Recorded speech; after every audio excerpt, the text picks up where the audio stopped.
हकीम चचा इफ्तिखार अहमद, उसने नुस्खा बता दिया ऑस्ट्रेलिया से मैच जीतने का। ऑस्ट्रेलिया से पाकिस्तान टीम टेस्ट सीरीज कैसे जीत सकती है।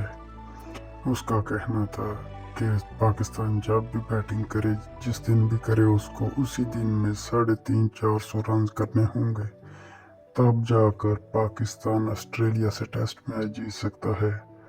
अब वो दौर नहीं रहा 200-250 रन बनाकर टेस्ट मैच जीत सकें।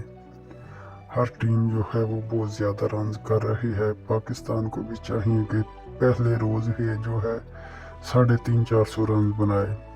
उसका और कहना था कि बाबर आजम को चाहिए नंबर पहले पर आकर खेले और लॉन्ग टाइम ओवर का वेट करे।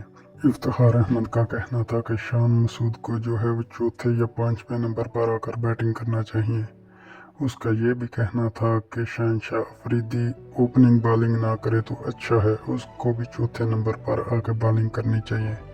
और इफ्तिखार अहमद का कहना था कि सबको जान मारनी होगी, तब जाकर हम टेस्ट मैच ऑस्ट्रेलिया से जीत सकते हैं।